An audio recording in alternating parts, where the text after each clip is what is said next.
Hello everyone! This is your favorite Murtid live once again. And today we will go through some disturbing text messages. I would like you guys to have some courage, honsla, to go through with them. They are very disturbing, but that's what jihad is. That is exactly what jihad is. So we are going to go through with them. Let me welcome everyone. Welcome everyone. Victor, Ashurji, Truth Defender. Truth Defender is saying James White upon his handling. Okay, yeah, James White is a stupid idiot. CT, welcome brother. Chloe Wicked, welcome everyone. Air Church, FOH, and welcome Dragana Daenerys, always the dragon of our Lord Jesus Christ. She is awesome, Denny, and everyone. And if I've missed anyone, please excuse me for that. Patriot, welcome, guys. Welcome, welcome, welcome. God bless you all. Welcome here. Peace of Christ with me, everyone. So, yeah, uh, today we will have some stuff to share, and then we will go into Quran to show how it is absolutely perfectly prescribed by Muhammad, and you cannot do that. You cannot do anything regarding that. Uh, so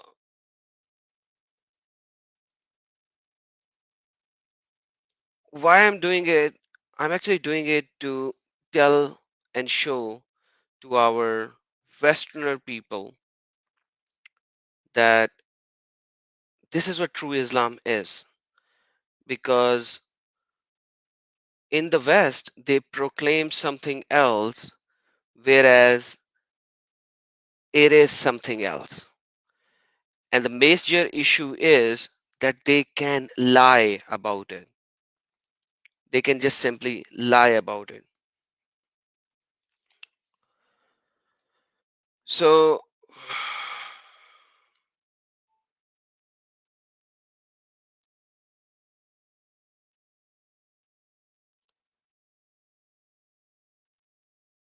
yeah, I wanted to say so much more right now, but you can see I am lost with my words, a lot of words that I wanted to say. But, you know, I want these Muslims to come up and refute me. By the way, any Muslim who will come into my channel today, let no one block him. Let him come up live. Let, except for these trolls, as you can I can already see the trolls are here. So yeah, you can definitely block these trolls. Other than trolls who are not spamming my channel, who wants to have a reasonable talk, yes, bring them up. So yeah, keep all these spammers off. Thank you all my moderators for doing that, for all the help that you are providing. And we have Google PBUH as well. By the way, brother, Google PBUH, is this peace be upon him, or is this peace be upon him? So anyhow, uh, if a Muslim comes up, he is more than welcome to join me live and refute me. And I would like these Muslims to change their Quran, because that's what Quran is saying. And because that's what Quran is saying, they cannot run away from this subject. Prophet Google, Salamul Masih, brother. Salamul Masih. God bless you. So without any delay, let me go into it as fast as I can, because I will have to cover a lot of stuff today.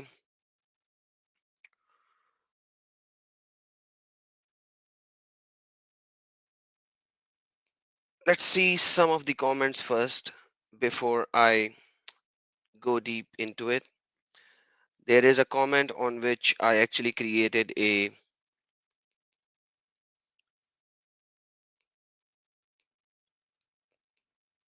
Let's go into these comments to begin with. All right.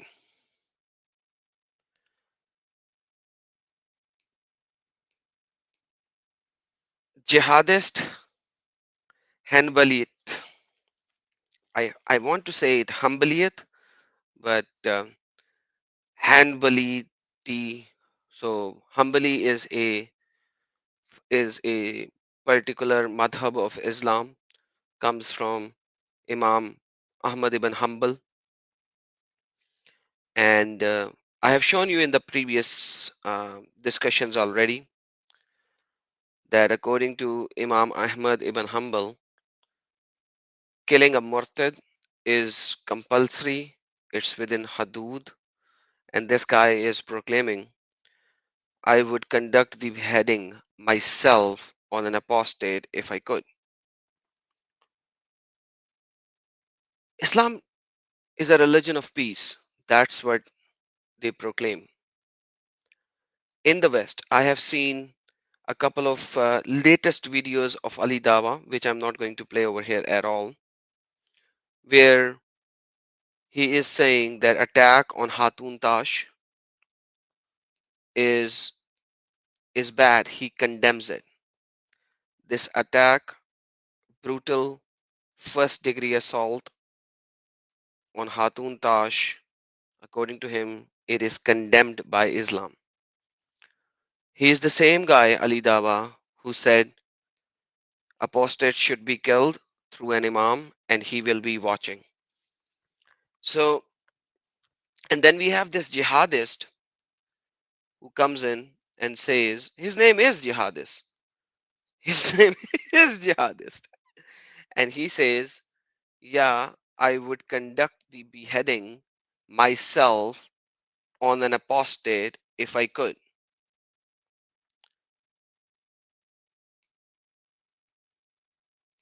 Let me give you another one. I made a public comment on this one as well. So let me just bring this up for on the screen as well. Let's see if I can. How can I do go to next video? Can I?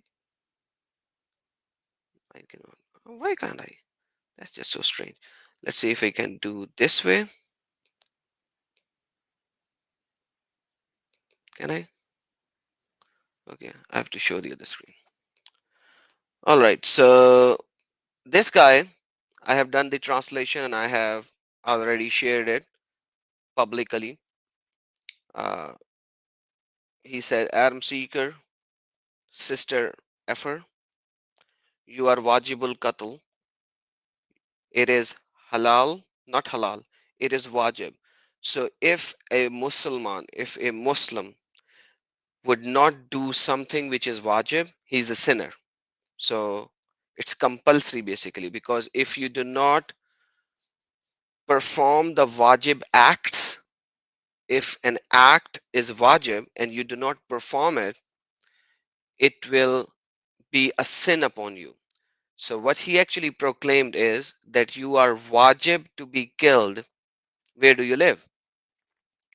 So wajib to be killed means that if a Muslim will not kill me, he is a sinner.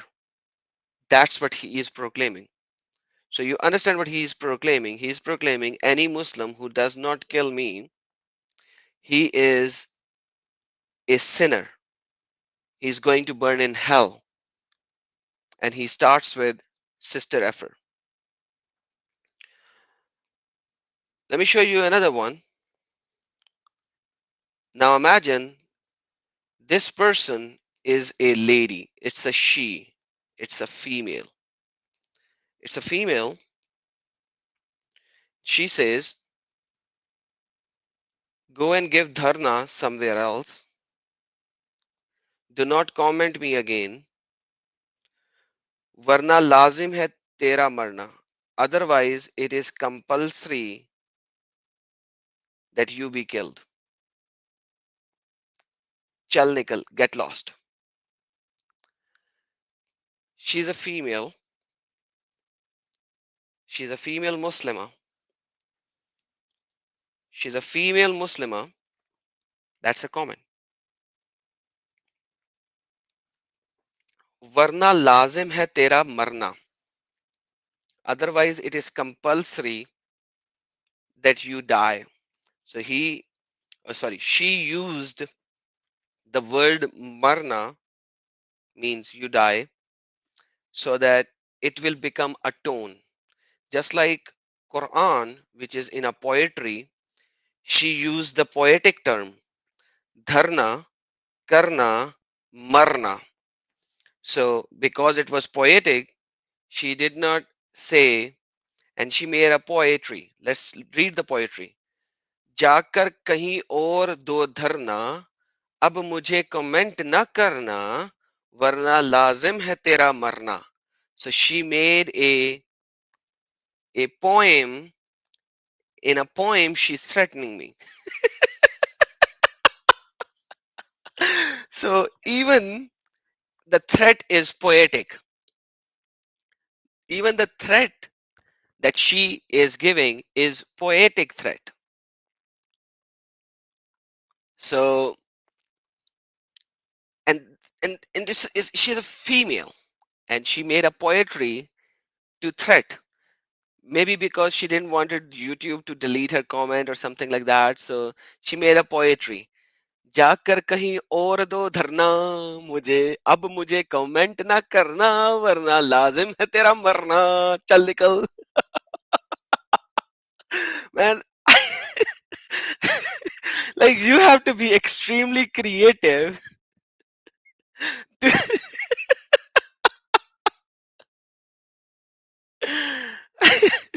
so yeah, it's just, it's awesome.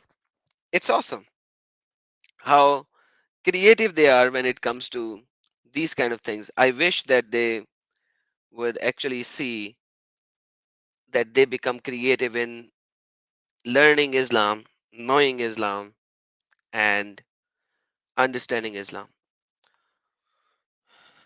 This guy is an Indian guy.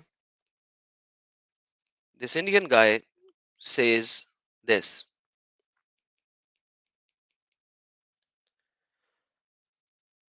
this is a particular abusive terminology of the street language of India and Pakistan. So it will be hard for you to comprehend, but I'm going to do word by word translation because it's a street language. So you can understand, you have to read between the lines. So it's a street language. Bhan ke lode, which means the male private part of the sister. So how sisters do not have male private parts. So basically, he is giving the male private part to my sister. चुद्दी के कहने तेरी Trinity की माँ की चूत रंडी के, and then he used all the foul language and the body parts of female in all the worst kind of street language. And then he said the female private part of your mother. So he went into, so in other words, he said, F your sister, F your mother, you are a whore, means me is a whore. Come to India and you will know. Come to India and you will know. I will F your mother. I will F your mother. So, a very great street language that he used. You know, why are they doing this? Why are they doing this? So this is very important that you need to understand why are they doing this. Because Muhammad said that if you see a munker ad-din means the one who rejects Islam, Allah, and His Prophet. If you see a munker ad-din, if you see a munker, the one who rejects Allah and His Apostles' message, stop him by your hands. means by fighting, punching, kicking, by using a sword, etc., etc., etc. If you are not capable to do that, if you are not capable of using a sword, then at least do it by your mouth. Then at least do it by your mouth, by your words. And if you cannot even do it by your words, at least know in your heart that it is wrong and he is a munker. Let me show you some hadiths on this before I show you certain other pictures, because I wanted to show you why I'm showing you these pictures, so that you would understand the true reality of Islam. It's very important to understand that there is an Islam, the Western Islam that you guys know, and then there is an Islam which is the true Islam. Okay,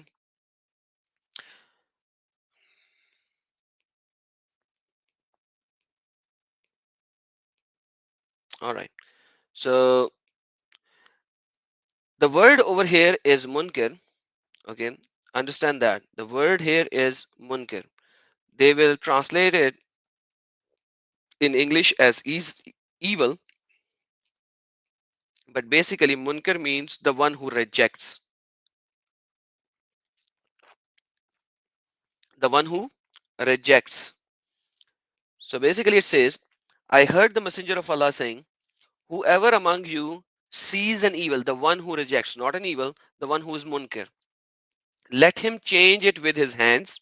The first degree is use hands. Go to jihad, go kill them, go stop them. If he cannot, then use his tongue. So abuse him, stop him by using your tongue by any means necessary.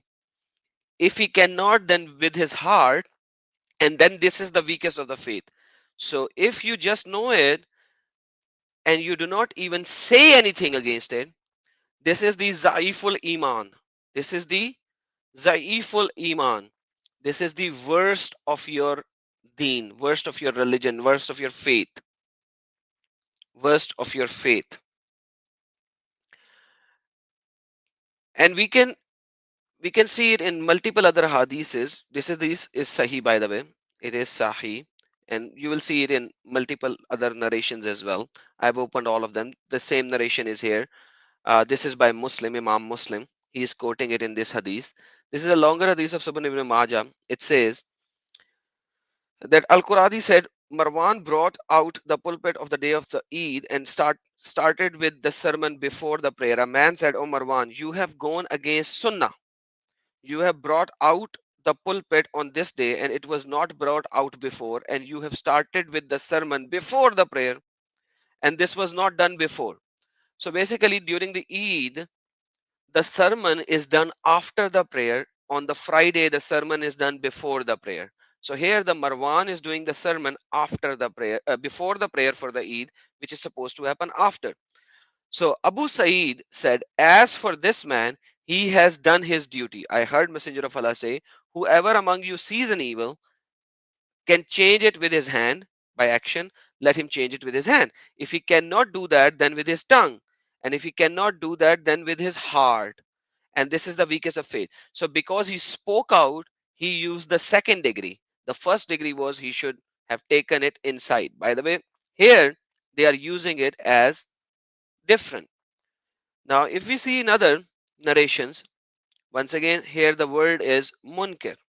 Munker. Munkir means the person who rejects. Man ra'i minal munker, the one who rejects what Muhammad and his Allah said. Because same is the case, it was not evil. What this guy is doing is not evil. So because if you translated evil, then this guy did not do an evil thing. He actually gave a sermon to the Muslimin. How is this evil? This is not evil. He just gave a sermon. Instead of giving the sermon after the prayer, he gave it before the prayer. Now, is this an evil thing? No. It is just going against what Allah's apostle said. Not an evil, but going against what Allah's apostle said. Because Allah's apostle said, do the sermon of the Eid after the prayer, not before. So he started to do the sermon before the prayer.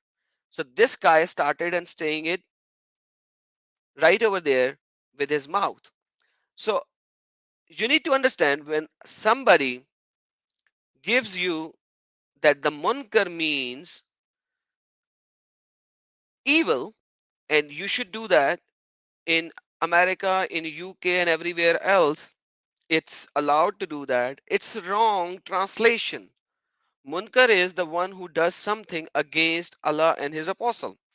Now, understand it from the other perspective, that in America, let's say these Muslims are living and they see a person buying alcohol. Okay, what should they do if they see a person who's buying an alcohol? They should stop him by their hands. If they cannot stop him by their hands, they should stop him by their mouth. If they cannot stop him by their mouth, they would have to know that it is wrong in their hearts. This is the reality. This is, and I'm showing you these two references because imagine the current president of America quoted this hadith. This is how ignorant our Westerner people are, that even the president of America actually quoted this hadith. The president of America actually quoted this hadith. I wish the president of America would learn and understand the Islam in its essence rather than whatever Imam told him something and he is just regurgitating what that particular Imam said rather than understanding what the Arabic terminology is and what the context is. Because I just showed you the hadith that even if a person is giving the sermon before the Eid prayer and the sermon is supposed to happen after, this hadith was quoted. Now, imagine someone who is actually buying an alcohol. Imagine somebody who's buying an alcohol, how much more this hadith is implemented on it. And our current president, I pray for him that the Lord will give him the wisdom and the courage to learn and understand before stating these things out in public. Now, listen to what he says. Hadith from the Prophet Muhammad instructs, whomever among you sees a wrong, let him change it with his hand. If he is not able, then with his tongue. If he is not able, then with his heart.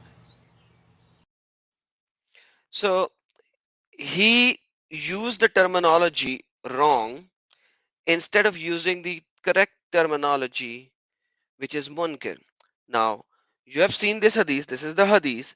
This hadith, which is about the munkar, how is this evil or wrong when this is being used here when the person is giving the sermon? So, how is giving sermon wrong? It's not wrong. It is a munkar, an act which is not according to the desire of Prophet Muhammad. So the desire of the Prophet Muhammad is that you should allow 4 marriages. Why don't you allow 4 marriages in America? The desire of the Prophet Muhammad is that you should allow the not to be alcohol should not be sold. So why is it being sold? So you see, there are so many problems that he does not understand and comprehend because he is told the narrative of the Western Islam and he does not know what real Islam is in essence. And I'm showing you these hadiths after hadiths on the same narration. It is in Jamia Tirmidhi, it is in Muslim, it is in Bukhari, it is in Sunan ibn Dawood. As you can see, it's Sunan ibn Majah and everyone. And they are showing the same reference of the same thing in different locations, and I don't know how else I can show you.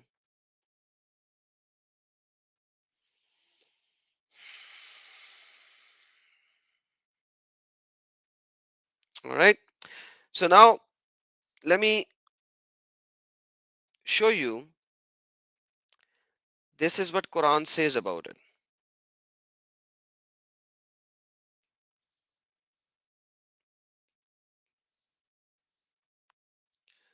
Quran actually says Kutiba alaykumul qital. Warfare is ordained for you. So Allah is saying that you have to be in warfare. Though it is hateful unto you, but it may happen that you hate a thing which is good for you. So the Muslimin who hate being in war, being in the state of jihad, they are actually going against Quran, because Allah says that when you say that it you hate this thing, you hate this thing. What thing? You hate being in fighting, in warfare. But it may happen that you hate a thing which is good for you, which is good for you.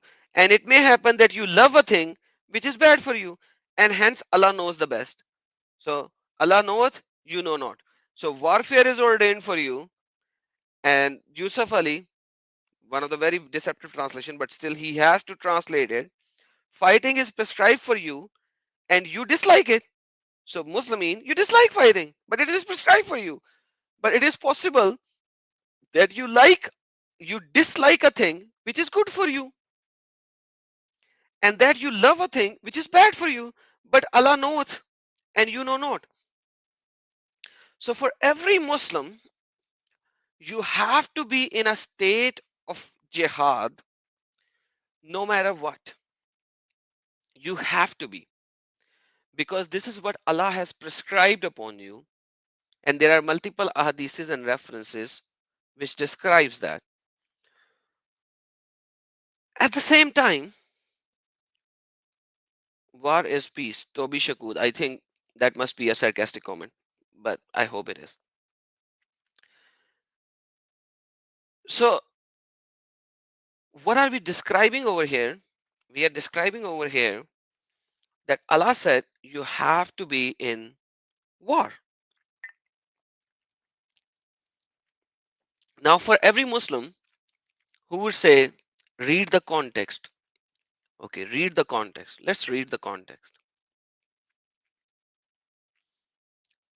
Tafsir Ibn Abbas. Warfare is ordained for you in times of general call to arms with the Prophet, PBUH, though it is hateful unto you, hard on you, but it may happen that you hate a thing, fighting is in the way of Allah, in that you may obtain martyrdom and spoils, abstaining from fighting in the way of Allah, in that you will not obtain martyrdom or spoil, that fighting in His way is better for you, that abstaining from the fighting in His way is bad for you. So this is how Ibn Abbas referred it. Jalalain. Prescribed for you obligatory is fighting disbelievers, though it is hateful to you, but nature, because of the hardship involved. Yet it may happen that you hate a thing which is good for you. It may happen that you love a thing which is bad for you. Kashani. Prescribed for you is to fight against the soul of Satan. Soul and Satan, not soul of Satan, sorry. Soul and Satan. So he added Satan as well. This is more of a Salafi Sufi hadith, so Sufi translation, so they added Satan. Though it would be hateful to you, more bitter than the taste of I clove, I don't know what that is, and more terrible than the bones crunching bite of a lion. Yet it may happen that you hate a thing which is good for you because your veils, etc., etc. Same. Ibn Kathir, the most famous Ibn Kathir. Jihad is made obligatory. What is made obligatory? Jihad is made obligatory. It's obligatory. It's compulsory. In this ayah, Allah made it obligatory for Muslim to fight in jihad against the evil of the enemy who transgress against Islam. Abu Zayd recorded jihad is required from every person, whether he actually joins the fighting or remains behind. Whoever remains behind is required to give support if a support is wanted, to provide aid if an aid is needed, and to march forth if he is commanded to do so. If he is not needed, then the remain behind it is supported by Sahih, and he's giving different references. Whoever dies but neither fought nor sincerely considered fighting will die a death of jahiliyyah. So if you do not go into jihad when the jihad is called upon. Then, by itself, if you die in natural death, you died in the state of Jahiliyyah, means without being a Muslim, and hence you will be in hell. That's how Ibn Kathir is explaining it to you. There is no hijrah, migration from Makkah to Medina after the victory, but only jihad and a good intention. But only jihad and a good intention. If you were required to march forth, then march forth. Means fighting is difficult and heavy on your heart. Indeed, fighting is, as Ayah describes, as it includes being killed, wounded, striving against the enemies, enduring hardship and traveling. And Allah says, this and this and that, this and this and that, this and this and that. So basically, what I'm trying to explain to you that this is not a verse that you can refer to a particular time. It's a general command. It's a general statement. It's ordained on the Muslim. And then Quran chapter number 5, verse number 33 actually says, whoever wages war against Allah and his apostle, every ex-Muslim, every Islamic polemics channel, every apologist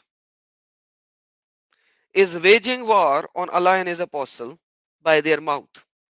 By their mouth. I have shown you the second degree, second level of war is by mouth, from your mouth, from your tongue. Bil lisan. In Islam, there are three types of jihad. Jihad with shamshir or bil yaday. Bil yaday, bil hand, with hands. Bil lisan means by your tongue, by your mouth, by your tongue. Bil lisan, literal meaning of lisan is your tongue. And bin nafs. Nafs means your heart, your inner self. So jihad is described in three different ways. So anyone who's saying anything against Allah and his apostle, like I'm doing, rather, even though that I'm not saying it against it, I'm just showing what's written, and they think that it's against. I'm actually showing exactly what's written, and I'm proclaiming it, and that becomes an Islamophobe. You know why it becomes an Islamophobe? Let me show you another picture. You know, people come and say that I'm an Islamophobe. Because the new definition of Islamophobe is a non-Muslim who knows more than they are supposed to know about Islam. That is the new definition of being an Islamophobe. If you understand this definition of Islamophobe, you will know why, according to these people, I am an Islamophobe. Even though that I'm not saying anything against Islam, I'm saying everything what is written about Islam. So I become an Islamophobe because I know more than what I should know. And hence I am rejecting their scholars in the West, because whatever I am saying over here, may God be my witness, it is stated in Pakistan 99%. But they will not use the term pedophile. Pedophile is a term. But Muhammad did marry a 9 years old at the age of 53. They proclaim it. Jihad is proclaimed in Pakistan. Everything that I have said over here, 99% of these things are proclaimed in Pakistan, in Iran, in Iraq, in Indonesia, in these countries, Muslim countries, in their mosques. But in the West, they are sugarcoating Islam. And why are they sugarcoating Islam? Because they can lie. They can simply lie. And they are lying and they are deceiving because they want to convert people. They want to get people to Islam. They want to accept Islam so that they could be here. So when they are here, they will become in power. When they are over 30% of the majority, then you will see exactly what happened. And what happens when they are started to become in majority? When they start to come into majority, because you're when they start to become in majority, this is what happens. This is exactly what happens. This is what happens.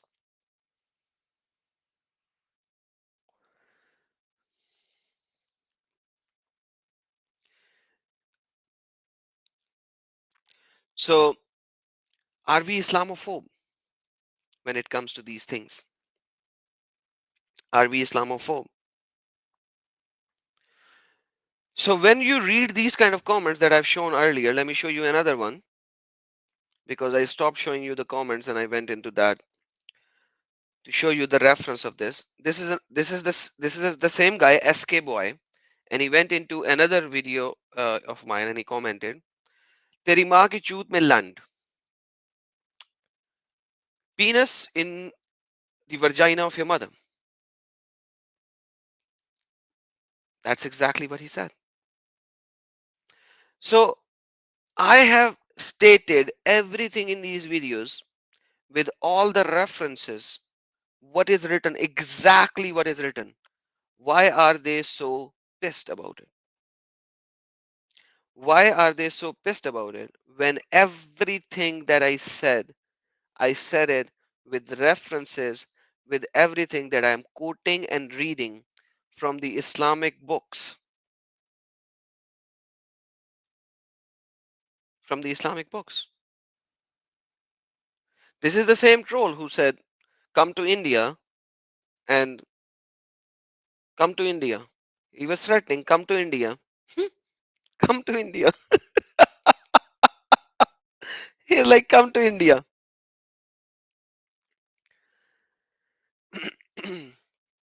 So let me show you another comment. I hope you guys are enjoying it. Okay.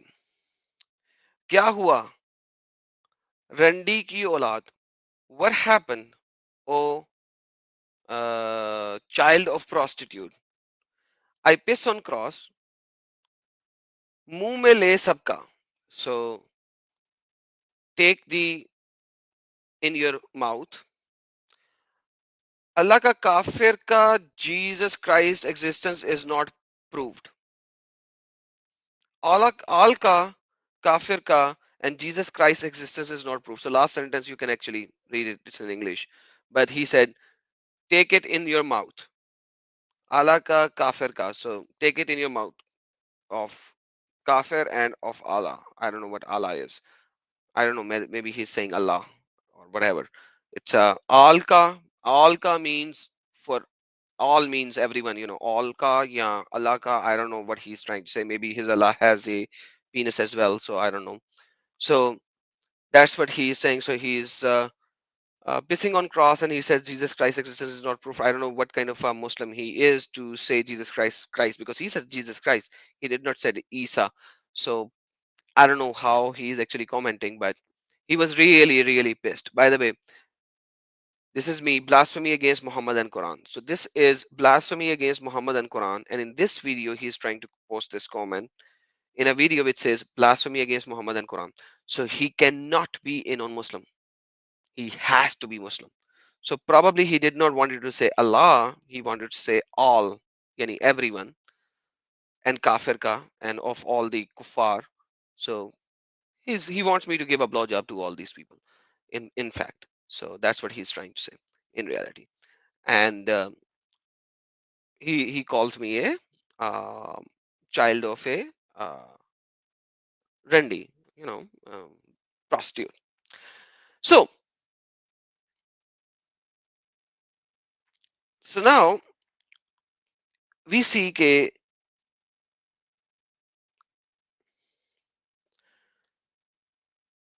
why are these people so angry? Why do they want to do all this? Because that's what Allah says that they should do. That's what Allah said that they should do. The only reward of those who make war upon Allah and His Messenger and strive after corruption in the land. Let's read some easy English. Indeed, the plenty for those who wage war against Allah and His Messenger and strive upon earth corruption is none but they be killed or crucified, or that their hands and feet be cut off from the opposite side, or they be exiled from the land. and this is a disgrace for their world and this world and afterworld, whatever, whatever. So, jihad is prescribed upon you. It is an obligatory thing. You have to do that. But if you would not do that, what is going to happen? You will be killed. You will be killed. Why are they or crucified? Yes, or their hands and feet be cut from the opposite side. Now the question is, why? Because Allah said so. Simple. Because Allah said so. Is there any other reason for that? Check this out. This is an older comment. This is an older comment. Let me show you another comment. This boy, now he knows me and he is saying this. So he said, the media is lying to you. Go to Pakistan. Trust me, you will love there.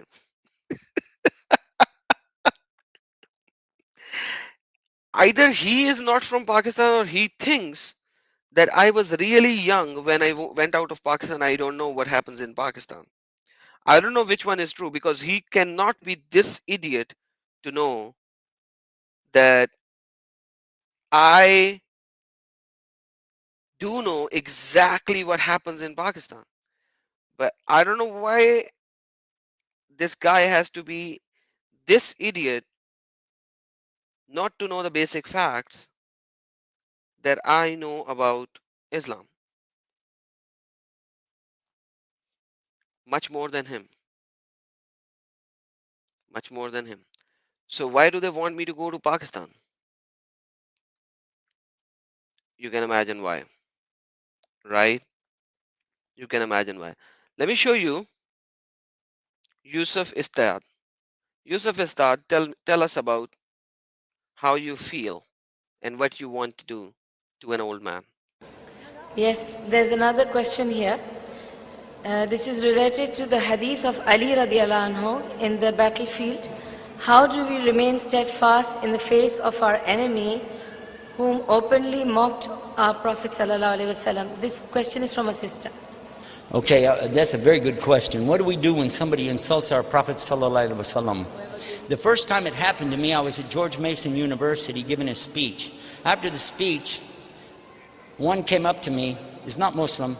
He was an old man, actually, and he knows Arabic, and he came in my face, and he said, "What do you say about a 53-year-old man that has sex with a 6-year-old girl?"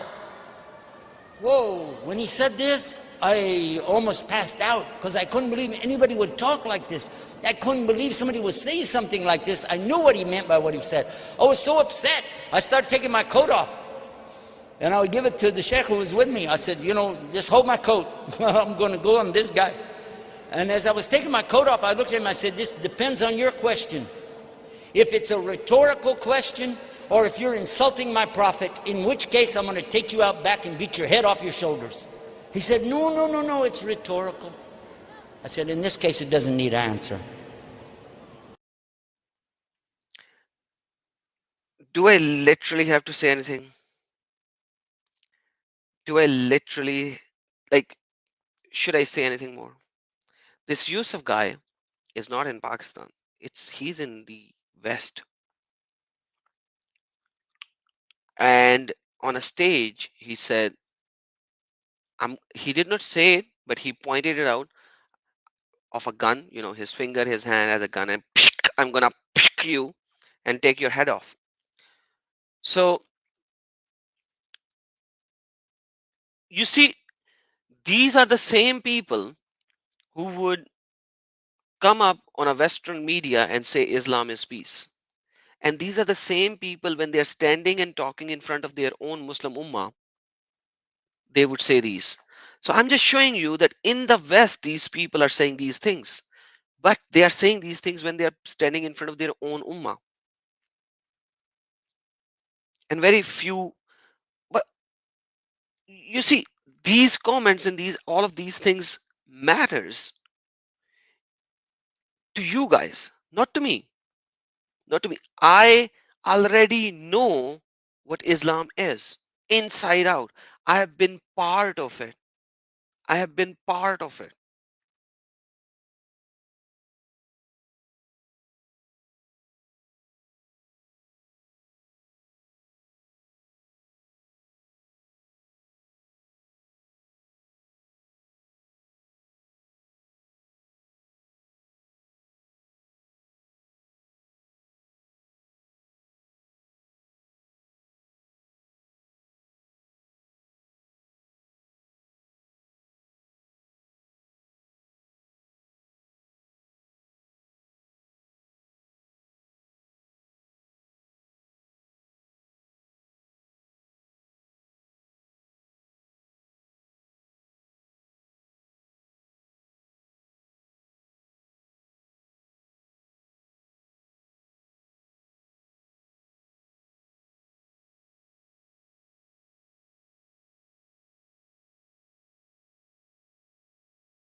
Sorry guys, I had some internet problem. I hope you can hear me now.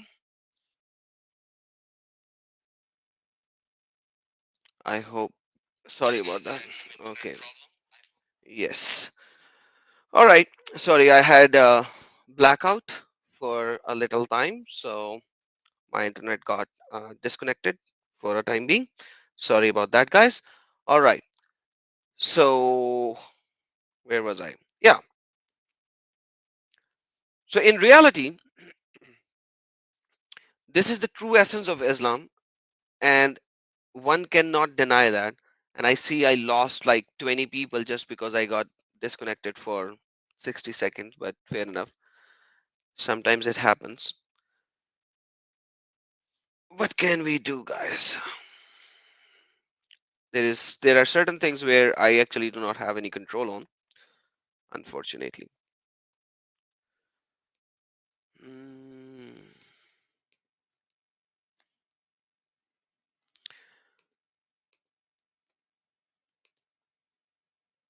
and we can see this. So guys, let's go back to the Quran. It says, fight them. Allah will chastise them at your hand. Chastise them? Chastise them? Okay, this guy says punish them. Punish them. I need a better translation. Hmm. Yazibuhum. Okay, let me see if I can get a better translation for this word, because these guys are, as always, you know, they have to be, they have to write the translation in a very nicer way. So let me see if we can find. All right, 914 Arbery submit. What does Arbery say? Okay, he says chastise. Okay, fair enough. torment them, chastise them by your hand, and etc., etc., etc. That's the reality. So you have to fight them so that they will be punished, they will be tormented, they would be chastised. Yeah, Palmer actually said it right. That would be the most accurate translation for it. And wow, Quran browser. Sometime Quran browser doesn't work as it is. 914. Submit. And we see Palmer, kill them, fight them. God will torment them by your hands. See, that's more like it. You know, that's how the translation should be. And then you see, how can you run away from this subject? Let's go to 865 as well. Let's go Arbery first. Let's see what does Arbery says. O Prophet, urge on the believers to fight. If there be 20 of you patient men, they will overcome 200. If there be 100 of you, they will overcome 2,000 unbelievers, for they are the people who understand not. So fighting is prescribed, and O Prophet, wherever people you have, take them and do that. But if we go to, this is 65, if we just go to two verses below, go to 67, check what happens suddenly. It is not for any prophet to have prisoners. It is not for any prophet to have prisoners until he makes wide slaughter in the land. What does he until what does he do? He does a wide slaughter, killing, great slaughter in the land.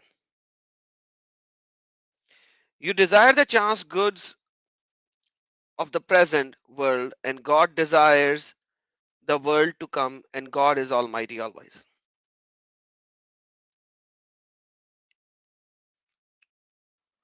So why would Allah do that for eternity? So you have this.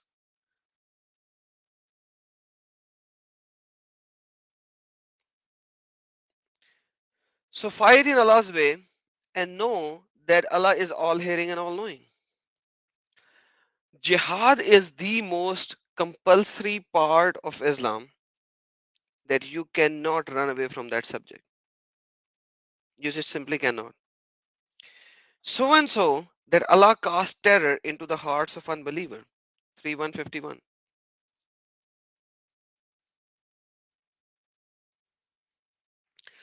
We will cast into their hearts of the unbelievers terror, for that they have associated God, that for which he sent down never authority, their logging shall be of the fire. So when we look into these things and then we look into the threats and abuse that I receive, do you see now, do you see any issue in those threats? I hope not. Now these threats actually make sense 100%. Now these threats that I have shown you, do they make 100% sense? All these threats, the cursing, the threat of killing, the threat of beheading, the threat of killing, the threat of killing, and all of these threats of beheading, killing, and effing words, and effing my sister, and effing my mother, and all that kind of stuff, do they make sense now? Because this is exactly what is prescribed by Allah and His Apostle. Why? I don't know. Go ask them. Go ask Allah. Why would He do that? You, why would He do such a thing? But that's what Allah does. Isn't that so? Right? Let me show you something.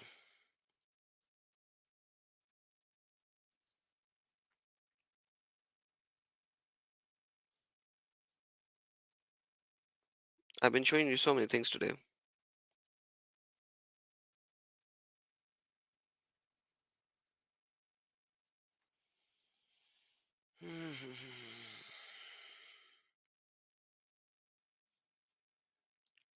Okay, let's do 973. Quran 973. Here we go. And it says, O Prophet, strive against the disbeliever and the hypocrites. Be harsh with them. Their ultimate abode is hell, and heedless journey is in. Fight against the disbeliever and the hypocrites, and be harsh upon them, and their refuge is hell, and wretched is their destination. So, why are you fighting? You are actually fighting with somebody who do not believe in Allah and His Prophet, who's a disbeliever. Full stop. Just because he is a disbeliever. Just because he's a disbeliever. We'll see 66:9. It says, O Prophet, why do you prohibit yourself what Allah has made lawful to you, seeking the approval of your wife? And Allah is forgiving and wise. So, you are not supposed to prohibit yourself what Allah has ordained on you. I know the context of this verse is something different. You guys have read it. It is the fight of upon Maria bin Qubtiya. But the Muslimin actually uses this verse in junctions to many other verses, that what is prohibited, what is ordained, you cannot prohibit. So what is ordained, you cannot prohibit. And we also see in 9:123, and it says, O you who have believed, fight against those adjacent to you of the disbelievers, and let them find in yourself harshness, and know that Allah is with the righteous. Against those who are near to you, who are adjacent to you, who are near to you. So, as a Muslim who lives near me, he has to fight with me physically, or by his mouth, or by his tongue, or by any mean necessary.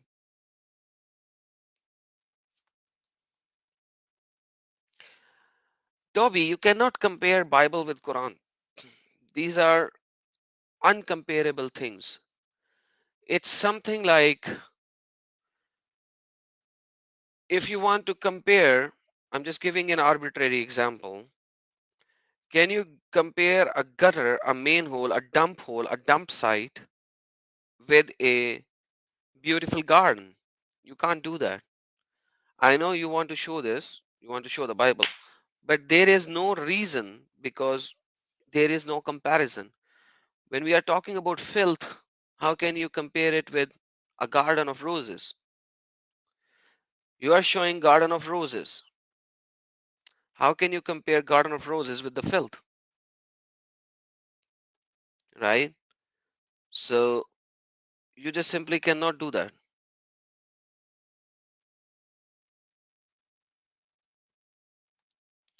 Okay, we do have a fake Sham Shimon in our chat for sure. Is this fake? This is not the sign of Sam Shimon anyways.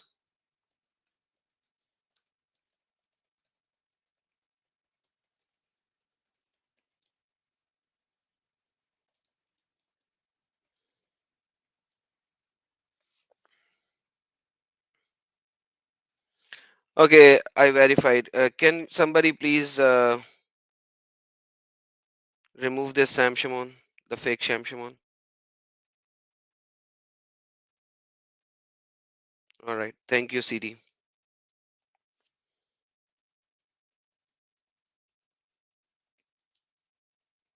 Yeah, I just verified with Sam, and he verified that it wasn't him. All right. So we had a fake Sam Shimon in my. So now this is the correct Sam. Sam, we have your lovers here, man, who wants to come up and we have your lovers, man. Some people really loves you, brother. They love you so much. So this is the reality of Islam, that if you are living next to a a Muslim, you can never feel, you should never feel safe. You should never. Because if he knows his religion, you have a big problem. You have a big problem. For the time that they do not know their religion, it's all good. They are very good humble people. A lot of them are very good humble people. But for as long as they do not know their religion, once they know their religion, they actually have two options. Option number one, leave this evil filthy cult. And option number two, become what it says you to become. Hence, you do not know whether this ticking time bomb will actually blast, or will this ticking time bomb will actually remove the ticker and not be a bomb anymore. So you do not know what this particular thing will actually do, whether it will explode or whether it will actually become a tuss bomb, which will not actually tuss.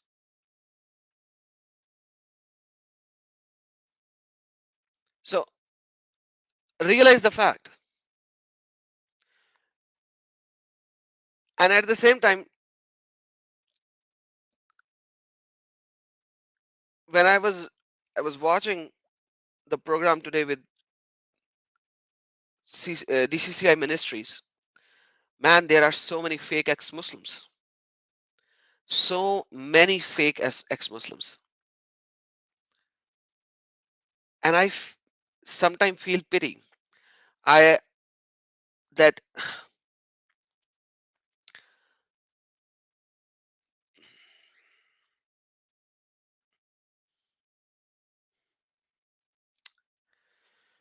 I sometimes literally feel pity about them. I do not want to say anything more, because like, how can you know this evil filthy cult and still remain in it, and still remain in it? There is a level where you actually have to say, that's it, I'm done, I'm out of this filth. But they do not. They do not. Because now when we say these things, you know, yeah, there are so many fake ex-Muslims. That is correct. Let me go back to my subject. If you belittle Muhammad, if you belittle Muhammad, what should happen to you? No matter how nice words you could use, no matter how nice word you could use, you will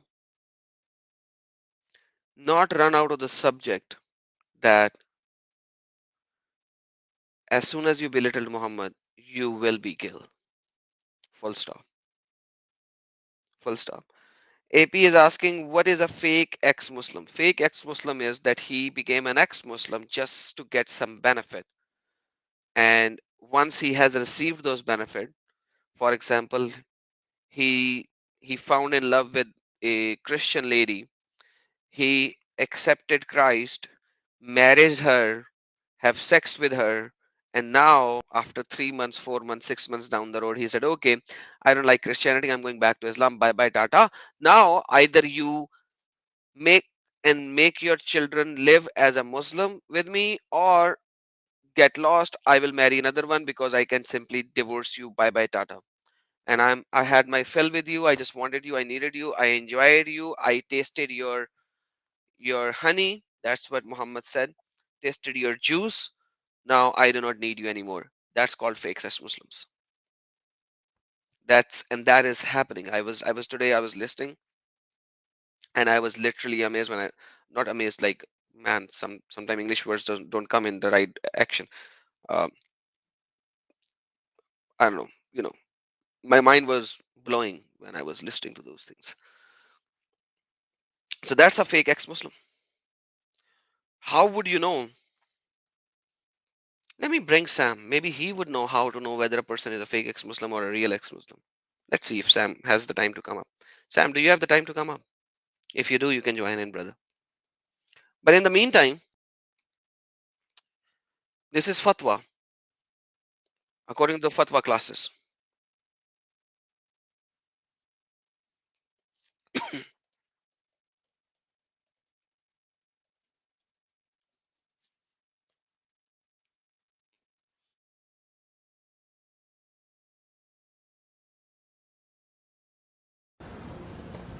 Yes, yes. That is this insulting the Messenger Muhammad sallallahu alaihi wasallam, or belittling him, or spreading misinformation about him, or something like that. This is considered a major crime in Islam, and it has been to refer to the authority as soon as you are aware of that, and it has a capital punishment in Islam. Furthermore, do not mix between the person who did this crime and the group to whom he belongs, or his family, or his society, or his country, or something. That is a different thing. From the Islamic point of view, the crime does not spread. Only the person who committed that, person who directly took part of that or facilitated that, etc., that is the person who should be brought to justice. Not like some Muslim, for example, trying to carry or outspread the action of a person and reflect that on the whole group or whole country sometimes, or whole belief. This is a misunderstanding and a wrong action. Allah subhanahu wa ta'ala said in the Holy Quran in many places that a soul is not carrying the burden or the mistakes or the sins of another. It does not transfer. We have to know these limitations. And the rule in Islam regarding this is very straightforward. At the time of the Messenger Muhammad himself, he used to forgive. The Messenger Muhammad used to forgive, never taking revenge for himself. And as Allah subhanahu wa ta'ala told him in the Holy Quran, we will suffice you from those who mock you, the Messenger Muhammad. And that was the etiquette of the Messenger Muhammad. But after the death of the Messenger Muhammad, the crime now against the Messenger Muhammad is considered a crime against all Muslims. So, can it be any more clearer than this? The sword 88. Would you like to come up? Would you like to come up and refute anything that I stated? Anything that I stated. I stated a lot. It's been over an hour. I've been stating these things. Would you like to come up and refute anything that I stated so far?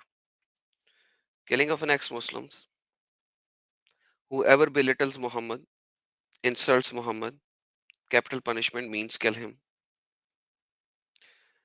Quran proclaiming jihad 100%, to go out and be in fight always. It's obligatory, it's ordained on you. Whoever sees an evil, which is munker, whoever rejects the teaching of Muhammad and his Allah, you should fight with him, with your hands, with your mouth, in any way or form.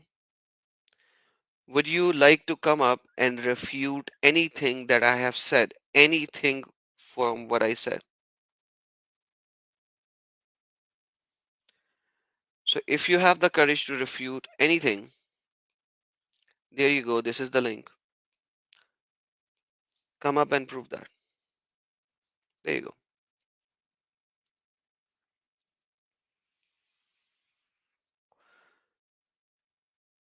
Which thing that I said that you would like to refute?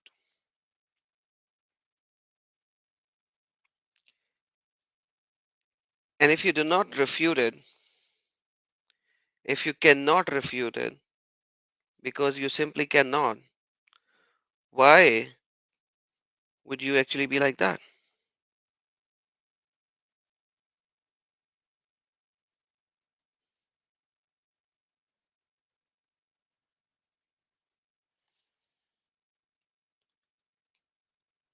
Why would it be like that?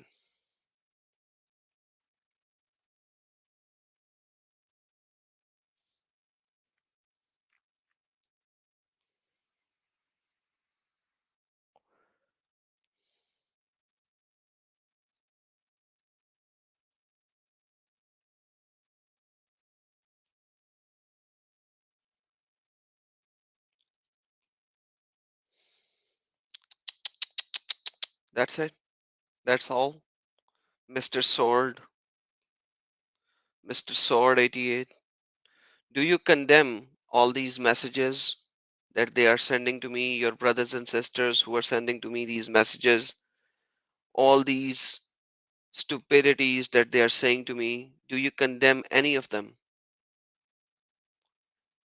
Do you condemn any of their comments? Do you condemn any of their filthy language?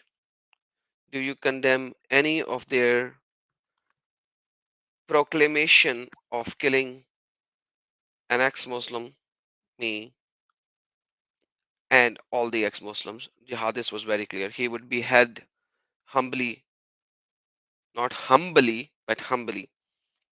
Man, that's a humble is a English word as well. So Imam Humble from the madhab of humble. Do you condemn any of them? See now what happened to the sword 88? Why did he just simply went all quiet? Do you condemn it?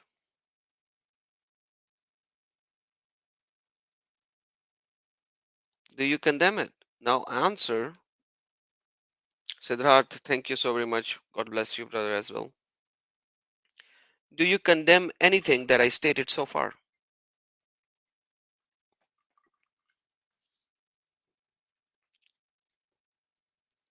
Any other Muslim? Any other Muslim who would condemn that?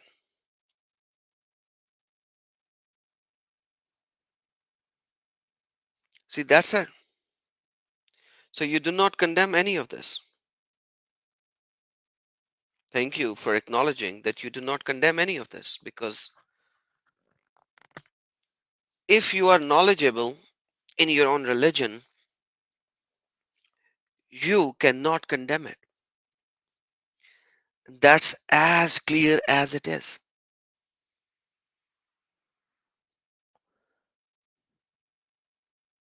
This is clear. So imagine, guys, this stupid is coming back and saying, condemn what?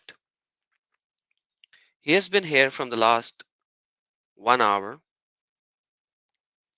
He has been here without a doubt. And I asked all these things. And he went quiet. And and after that, he comes up and says, condemn what?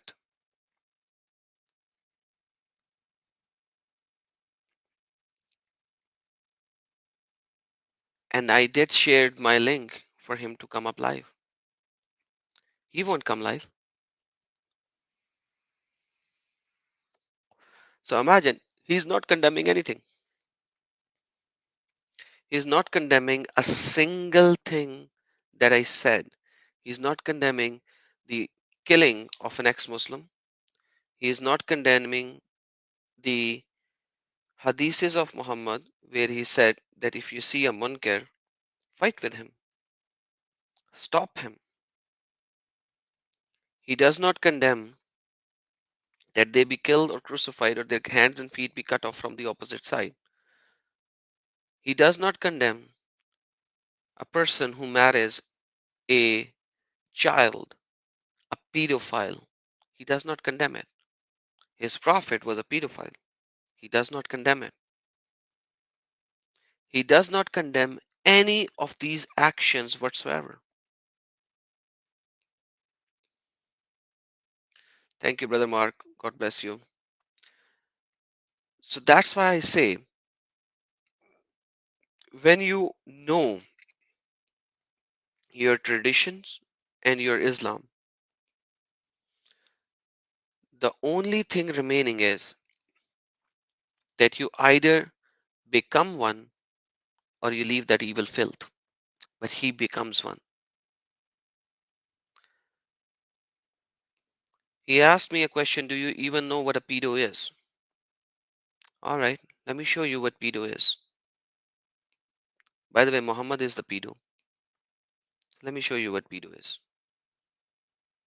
If you look just at the Quran, you will get the indication that you can have sexual intercourse with a 5-year-old. If you just read the Quran, it is halal, it would be halal to have sexual intercourse with a 5-year-old. And the ones who had never been pubescent before. If you look at the Quran, you can marry, have sex with. And Muhammad just did that. He married at 6 years old and had sex with her at the age of 9. That's called a pedo. Do you want to know more about pedo or pedophilia, Mr. Sword? Do you want to know more? Okay. He would use, but we would use hadith too. This means nothing. Send me the hadith. I will show it on screen. Send me from Bukhari, from Muslim, from Sunan ibn Dawood, from Sunan ibn Majah. Give me any hadith from the Kitab al-Sitta. Show me. Show me where it says that the girl has to be over the age to be married. Give me the hadith number. Let me show it on screen.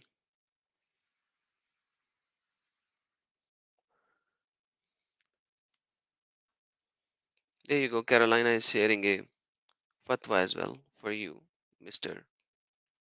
Uh, Pedo.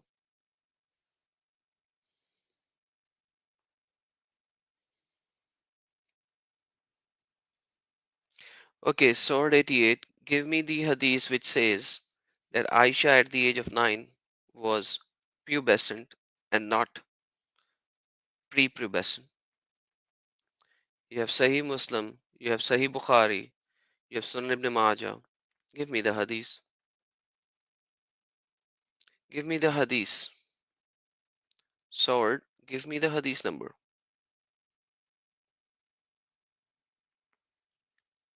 So imagine I'm asking you to give me the hadith number.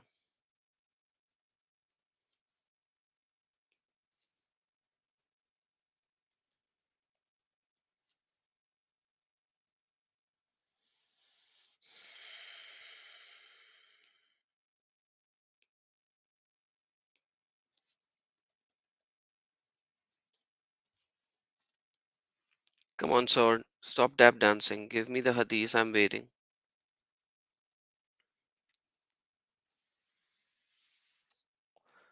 Come on, brother.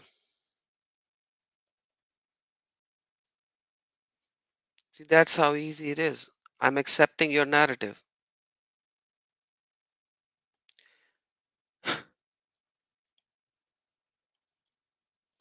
Give me the hadith which actually says she was she had puberty.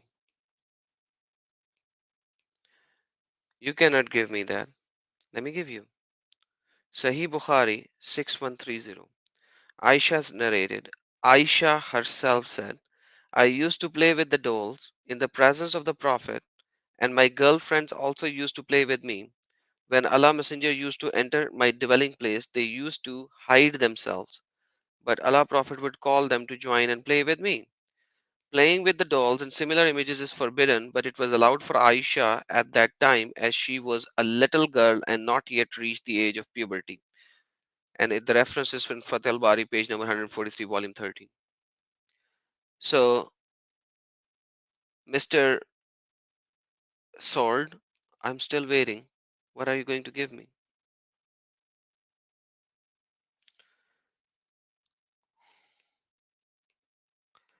So he said, narrated Aisha, the wife of Prophet, I had seen my parents following Islam since I attained the age of puberty. Sahih al-Bukhari, volume 1, book 8, hadith 465. Okay, let me show you that. Let me show you that. Let me show you that. Let's see. Sahih al-Bukhari will going to kill Sahih al-Bukhari or not. Hadith, let me just try to figure out how to search that. Okay, Bukhari, volume 1, book 8, hadith 465. See, now I am doing his work.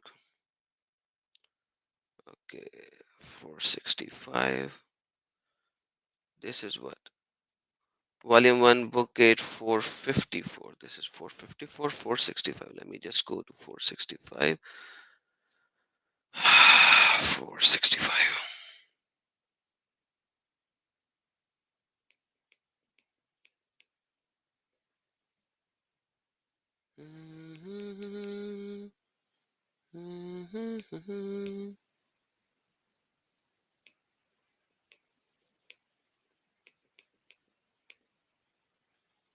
Okay, guys, sharing my screen.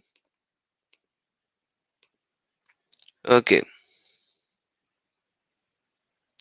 guys, this is volume 1, book 8, hadith number 465. All right, exactly what he said. Sahih al-Bukhari, volume 1, book 8, hadith 465. Okay, same thing, right? Check this out, guys. Let's read. The wife of the Prophet, I had seen my parents following Islam since I attained the age of puberty. Not a day has passed but the Prophet visited us both in the mornings and evenings. My father Abu Bakr thought of building a mosque in the courtyard of this house, and he did so.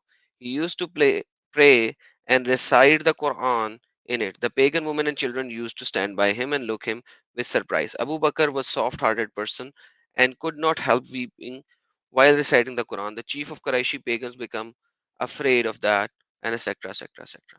Where does it says that when Aisha married Muhammad, she had attained the age of puberty? Where does it say that?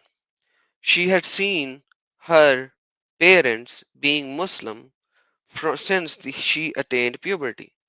So, where does it say that she was married to Muhammad after she attained puberty? After she attained puberty. I'm still waiting. Or by the way, the word is not okay. Word is not puberty, guys. The Arabic word is qalat lam akil. Akil is not puberty. Okay. Akil is not puberty. You need to understand this very important fact. Like a lot of these people, they actually do not translate the word right. They do not translate the word right. Okay. So puberty is not akil. Akil means she came into senses, and she can come into senses at a very young age as well. So a person who is 5 years old can come into senses. The word in Arabic is akil. Let me show you in Google Translator for the sake of everyone so that they would know that I am not lying about it. Let me share my screen the other way around so that I could flip the tabs. There you go, guys. Qalat lam akil abwi. She said, I did not understand. Not understand my parents, the reference is different. So abwi will remove ab. To make sense of things. I have senses. Al akil. It has nothing to do with puberty as well. Just an FYI. But even though, let's take the word akil as puberty, which has nothing to do with puberty. Nothing to do with puberty. 110% it has nothing to do with puberty. It is just being akil, being in senses. So when she was in senses. But once again, the hadith is saying When she had the senses to understand and know, she saw her parents being Muslim. So when she became a person where she could comprehend and understand, and by the way, in Islam, a male has to be 7 years of age, male child, boy child, when he has to start offering prayer, and a female has to be 6 years old when she has to start offering prayer. So a 6 years and a 6 year female and a 5 year male, you have to tell them to start offering prayer and they will start offering prayer. That's the reality. And so you are akil at 6. And even in English, the attained the age of puberty is a falsified translation. And even if you translate it as is, it does not make any difference, because this is not even talking about her marriage at all. The hadith that I showed you about her marriage was absolutely clear. And I showed you, where did I show you? This one. Hadith Sahih Bukhari 6130. Let me share it with everyone. And I can show you so many more on that subject. That's not even a problem. So, Sword 88, I'm still waiting now. I've shown you what hadith you wanted to be shown. And I've shown you the word age is not there. It is al-aqil. Qalat lam al-aqil abwi. It has nothing to do with puberty in itself. What else? Bro, it says puberty, but you don't accept it. Oh, it says puberty. Oh, wow. Bring your Arabic scholar, because you do not even know the basic ABCD of Arabic. I have shown you what aqil means. Okay, give me the Arabic word of puberty. Give me the Arabic word of puberty. Let me show you the Arabic word of puberty. Let me show you. Quran 64:5. 65:4. What was that? 65:4? Okay.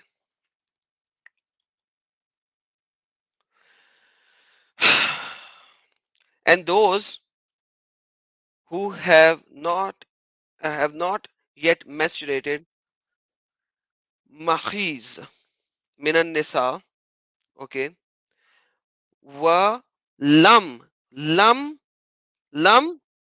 yahidna lam yahidna. That's puberty. That's puberty.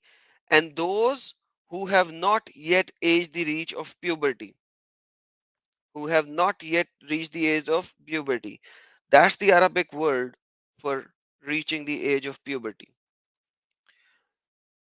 Akel, I just showed you, it simply means being in senses, being knowing of what you are saying.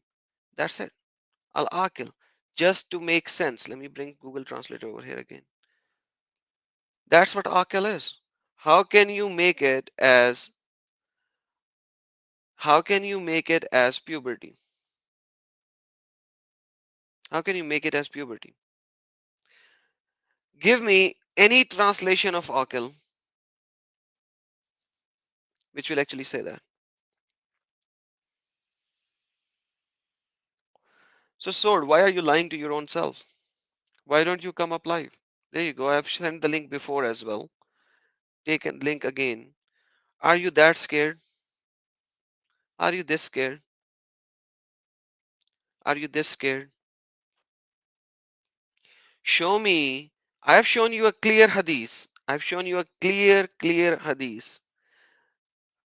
You want to go and change this clear hadith to show that, okay, in Islam, show me that you can actually marry a person which is, can you marry a person which is, which has not reached the age of puberty? Can you marry a person who has not reached the age of puberty?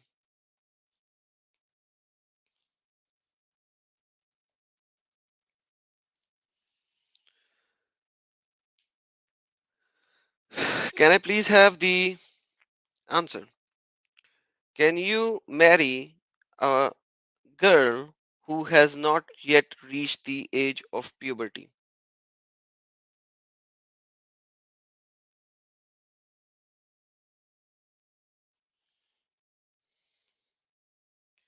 Jamia al-Tirmidhi 1109. When the girl becomes 9, she becomes a woman.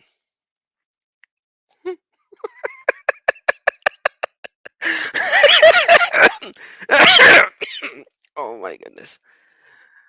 Okay, I told you, come up live, let's laugh together. Come up live, let's laugh together. Okay, let's see. Jamia al-Tirmidhi 1109.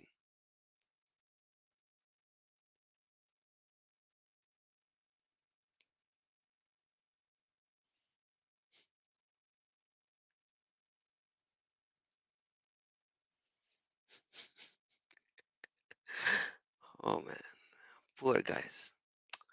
May God have mercy on them. Alright, check this out, guys. This is Jamia al-Tirmidhi 1109. Abu Huraira narrated that the Messenger of Allah said, an orphan is to be consulted about herself.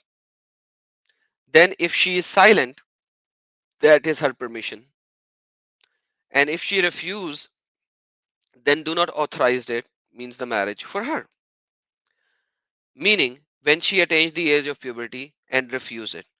So she can only refuse it if she has reached the age of puberty. And if she has been silent, then it is her permission.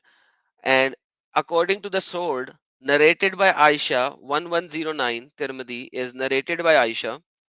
According to the sword, it is narrated by Aisha, whereas it is narrated by Abu Huraira. According to the sword, it says, when the girl becomes 9 years of age, she becomes a woman. Jamia al-Tirmidhi 1109. This is Jamia al-Tirmidhi 1109. The sword, which Google are you doing and which site are you going where they are showing all the deceptive translations of the world? Where are you actually going? Are you literally this dumb to know that your Islam says that you can marry a prepubescent girl and this is not even a problem? This is the wrong hadith. Okay, guys, this is the wrong hadith. He said, what did he write? Jami al-Tirmidhi 1109. Am I showing Jami al-Tirmidhi 1109?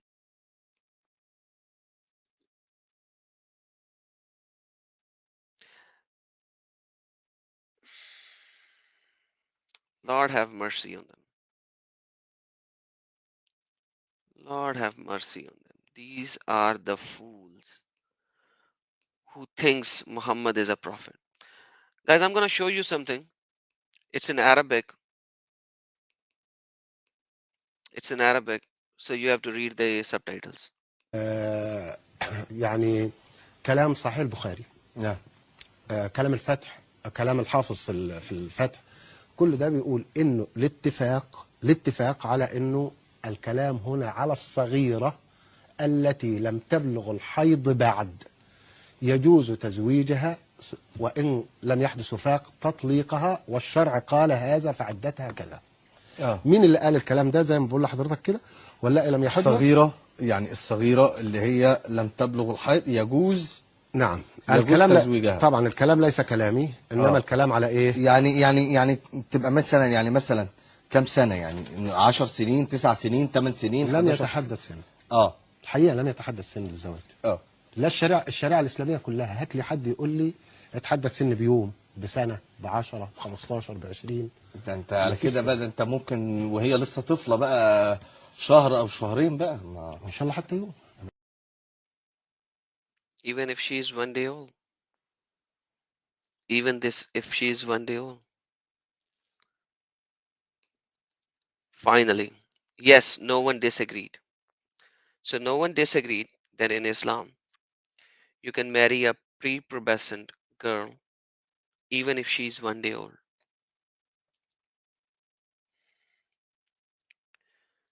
Even if it is 1 day old. So imagine, this is the teaching of Islam. This is the real teaching of Islam.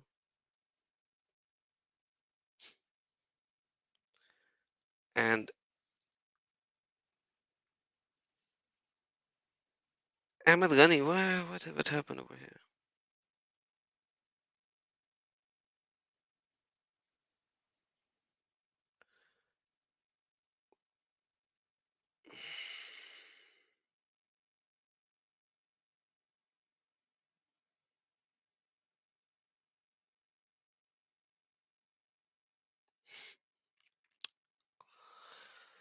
Fair enough.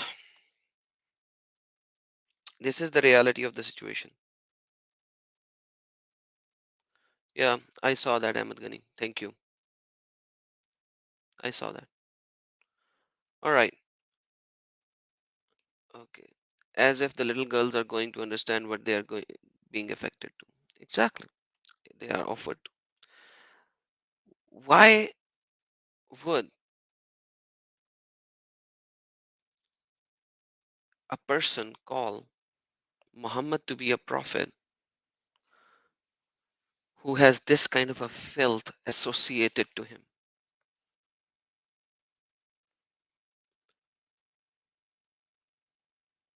Why would you ever call this kind of a person to be a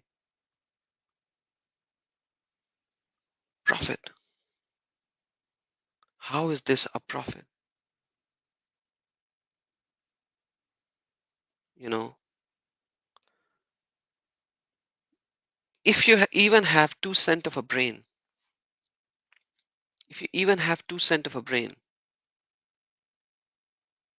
you wouldn't do that. Okay, now marriage is only contracted them. Show me where. Show me where. Show me where. Show me where marriage is only a contracting.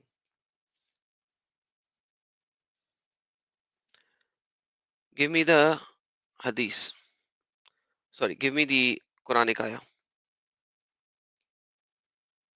Give me the Quranic ayah.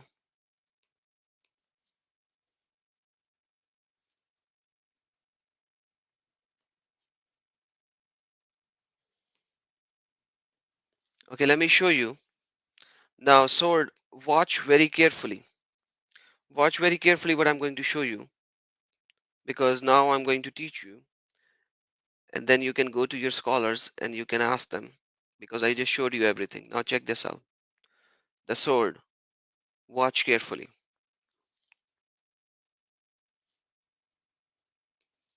Let me zoom in for everyone. And those who no longer expect menstruation among your women. So the woman among your woman whom you have married, whom you had sex with. Sword, watch, listen now. Forget the text. Listen so that you can give me a better rebuttal rather than going in circle. Now listen and read. And those who have no longer expected menstruation among your women, if you doubt, then their period is 3 months. And also for those who have not yet menstruated. So the woman, the girls who's who has not started, who has not reached the age of menstruation, if you divorce them, the period is still 3 months. Correct? Is there any doubt in it? The sword. Answer me. And those who no longer expect menstruation among your women, if you doubt, their period is 3 months. And also for those who have not yet menstruated, their periods, both of them, the period of age, the period of waiting after the talaq, after the divorce, is 3 months. The idda is 3 months. Is that correct? It is not correct. What is it correct? So the sword Saab said, no, it's not. Okay, sword. What is it then? This is what the ayah is saying. Okay, he said yes. Okay, so he changed. So the idda is 3 months. So if, guys, understand what I'm saying. If you have menstruated or if you have not menstruated, means you are young, means you are 2 months old. The idda is 3 months. The idda is 3 months. We have all read that. All right. If you have not consummated the marriage, there is no idda. Quran chapter number 33, verse number 49. Sword, what do you have to say? Now tell me, for both of these verses, which tafsir should I show you?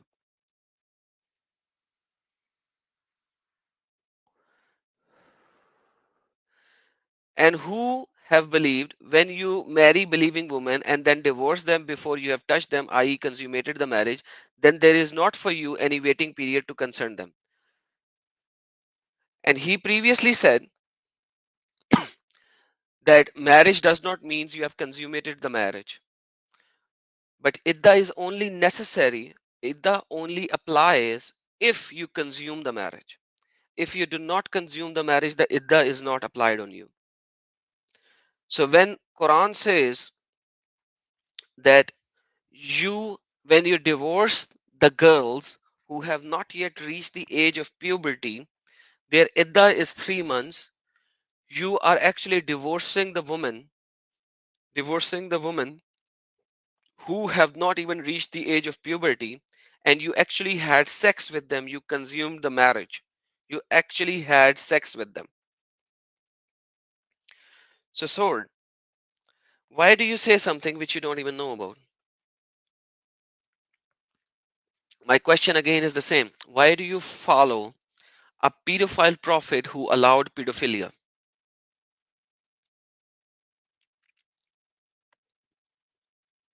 Why do you follow a pedophile prophet who allowed pedophilia?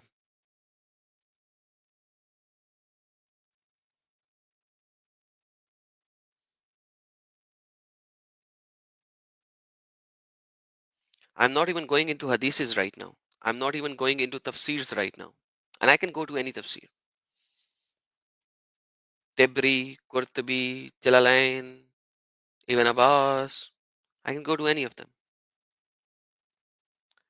Why would you not learn and leave this filthy cult of Muhammad?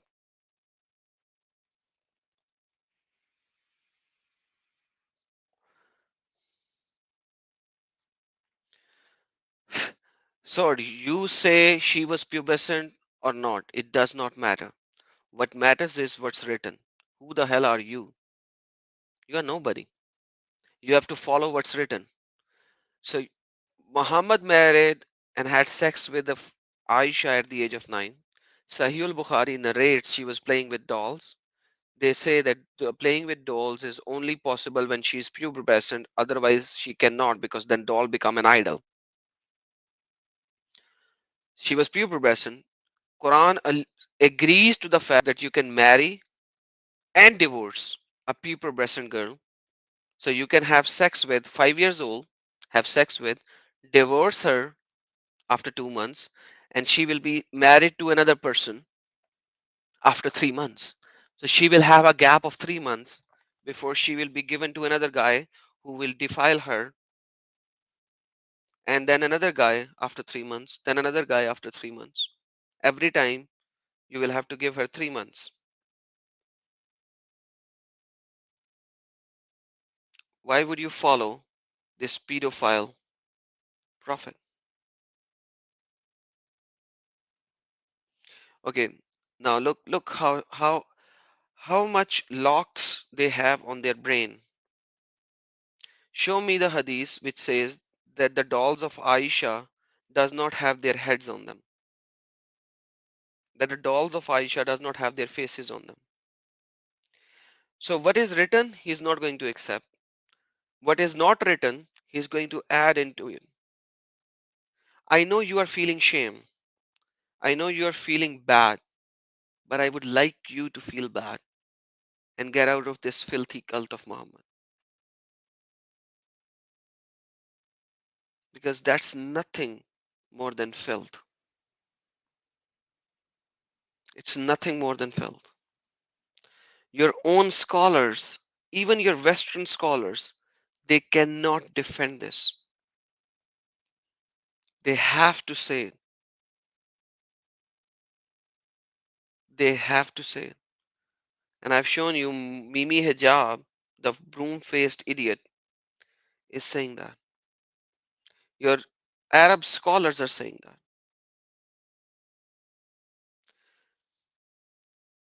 You are an idiot, fool. You are claiming otherwise. You have to provide me the proof. I am already providing you the proof which says she has not yet reached the age of puberty.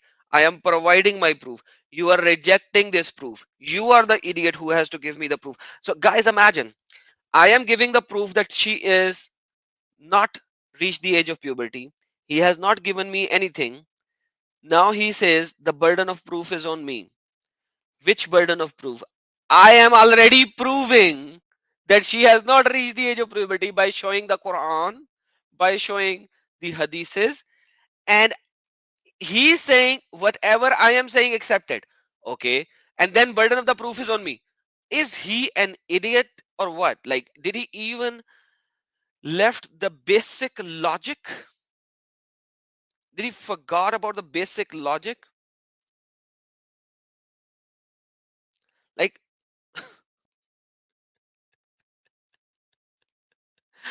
man, this is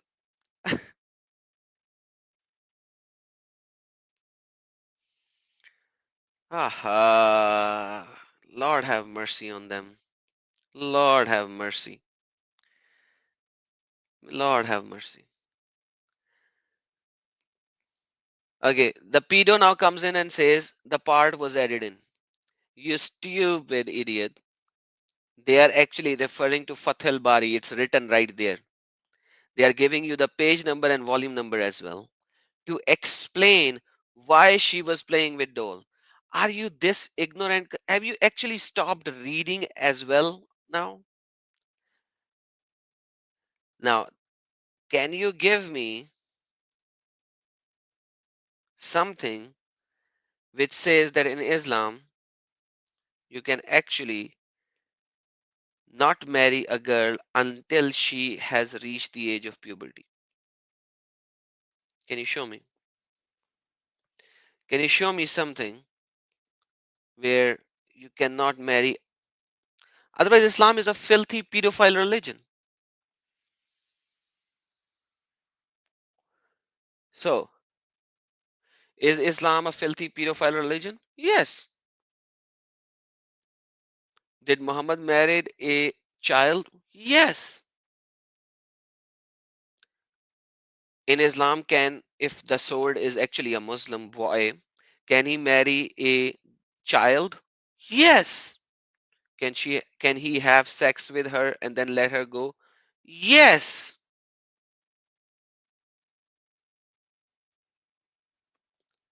Why does the sword not want to come up live? Because he knows he has no references. And that's what I want every Muslim to see. And that's what I want every Muslim to see. What our beloved the sword is doing right now, he's just dancing. He knows he has no reference, no nothing. He's just dancing.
Okay, sword.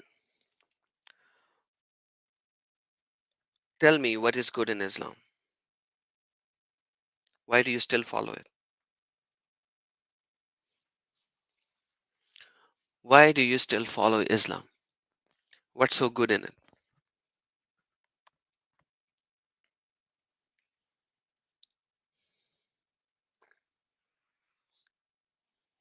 Where did you go now? Are you searching on Google? You will not find anything. Trust me. I've done all the searches that I can do. So, can you please tell me why do you still follow Islam?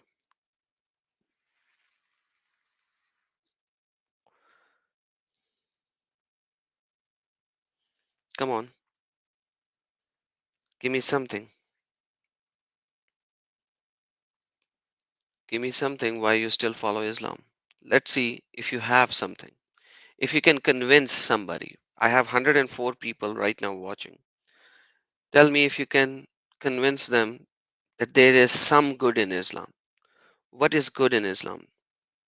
What can you give me to convince these 104 people to know that there is some good in Islam?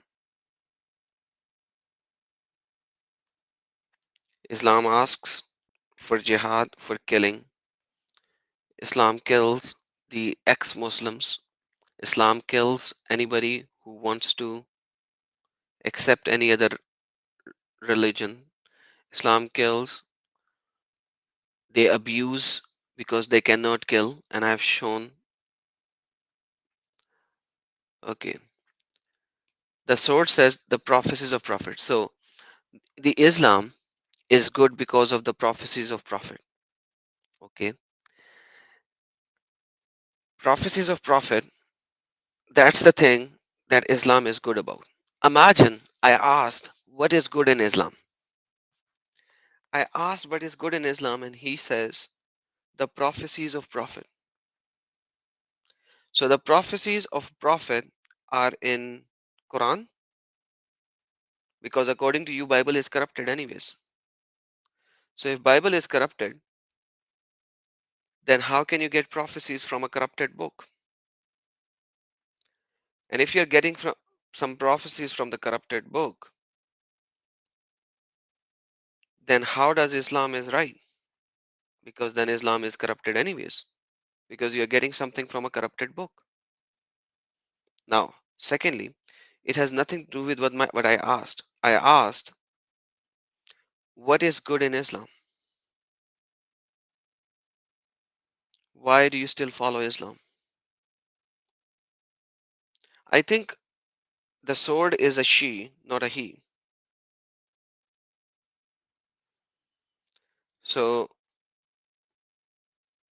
I have very good doubts that it is a she, not a he, because that's why she is not coming up live. It's a female. So why are you not able to give me something good about Islam? What's good about it?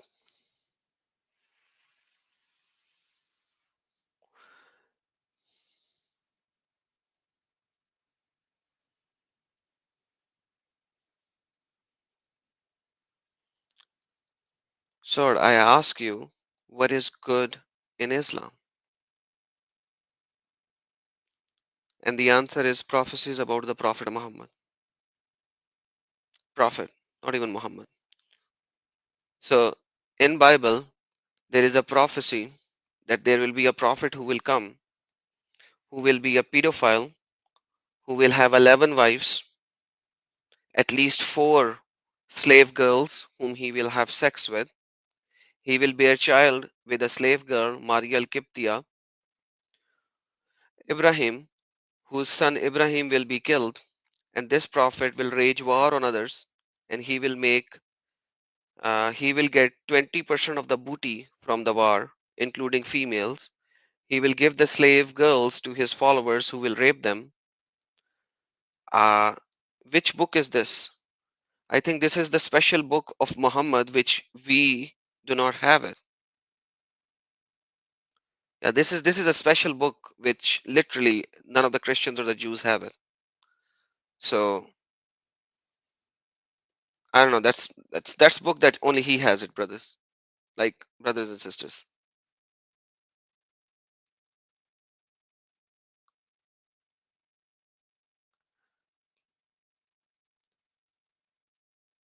हाँ बिल्कुल, yes, GOW, yes. Mohammad की टट्टी भी हलाल है. मोहम्मद का पेशाब और मोहम्मद की टट्टी भी हलाल है.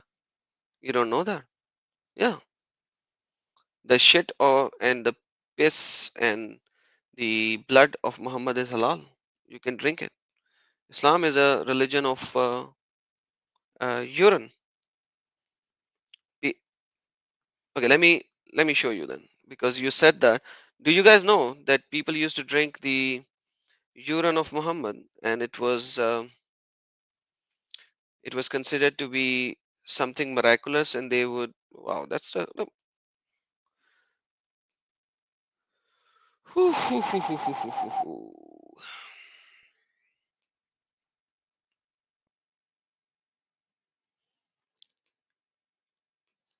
Man, Lord have mercy on them.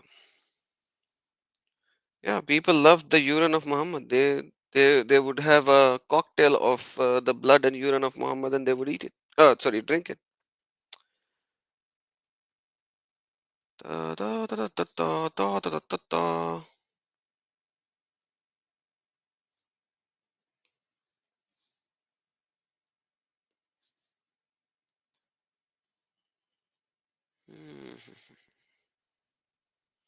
In the meantime, I think the sword will have enough time to find me a reason why he still loves, while he still, what is good in Islam, basically. Let me show you.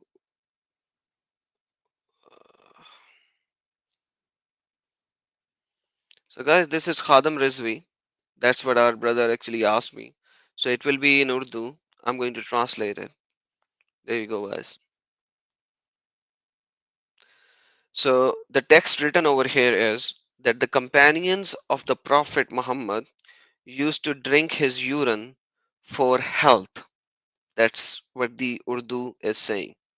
That the companions of Prophet Muhammad used to drink urine of Prophet Muhammad to get healthy. وَيُسْتَشْفَى بِهِمْ میں پہلی باری جملہ پڑھیا ہاں. So Khadam Rizvi is saying that when I first read this sentence, that they get healthy. They get healthy. کیوں جی ایتھے تک گل مک جاندی. میں پہلے یستشفا نہیں پڑھیا. He said, I never read Yustasfa means they get healthy before this time. But today I even read this and I was so amazed. پہلی باری میں آج پڑھیا. I just read it for the first time. فرمایا کہ نبی علیہ الصلوۃ والسلام کا پیشاب مبارک پاک ہے.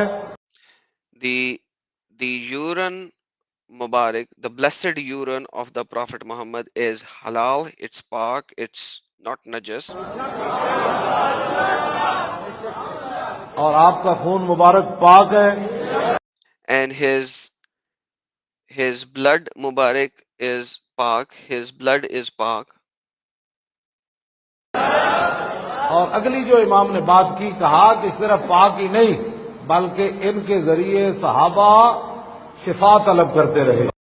And it is not just pak, it is not just halal, it is not just neat, but rather the companions of the Prophet used to get health from it.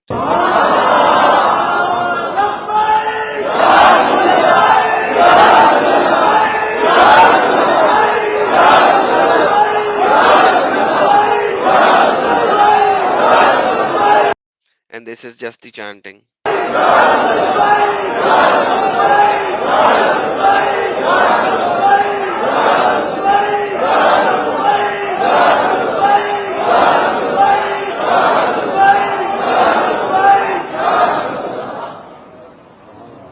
ये जुमला मैंने किसी पहले नहीं पढ़ा, कभी बयान भी नहीं किया, तो पढ़ा मैंने पहली बार है ये लफ्ज अगले। पहले तो मैं बयान करता था, लेकिन ये पहली बार पढ़ा तो उस वक्त का नशा है कि जिनका पेशाब मुबारक जो है उसके अंदर शिफा मौजूद है, और बात सीन ते जो है वो तलब के लिए है, और सहाबा हुजूर का पेशाब मुबारक और खून पी कर। And the Sahaba, and he's like, man, what he's saying is so difficult to even. They used to drink his urine and his blood, and they used to get shifa, and it is pak, and it's all that. And this is a Sunni scholar of Pakistan. शिफा हासिल करते थे। So yes, that's a scholar of Pakistan which showed this, all of this, and Carolina has already shared a link where you can get all the references. Let me share one more as well over here. Let me share my screen.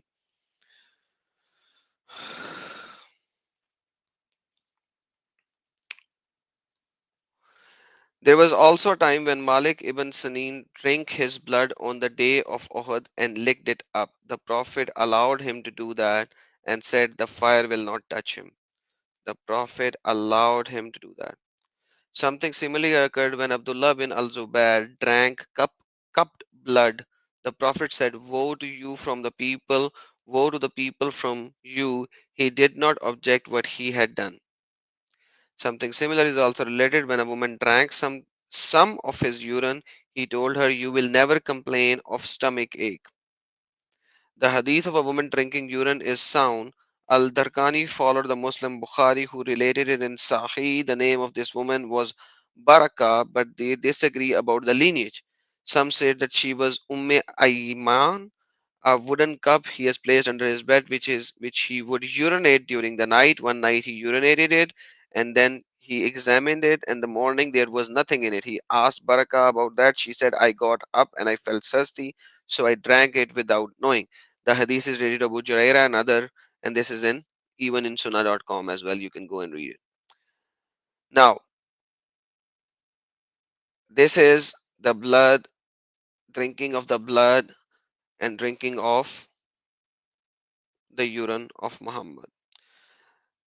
This is Muslim scholar Qaid al-Aliyas al-Musa al-Yushbani. Some of these references are here. Some of these references are even sunnah.com. I'm going to share the link with you guys.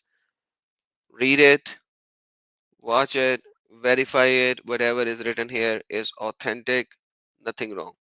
So now, once again, the sword. Why are you still a Muslim? What is good in Islam? I am still waiting.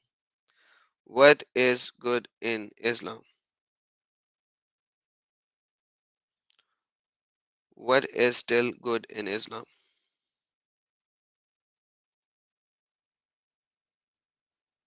Come on.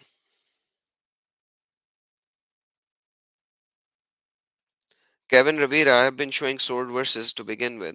My whole 1 hour of the early first hour, 45 minutes, was all about the sword verses.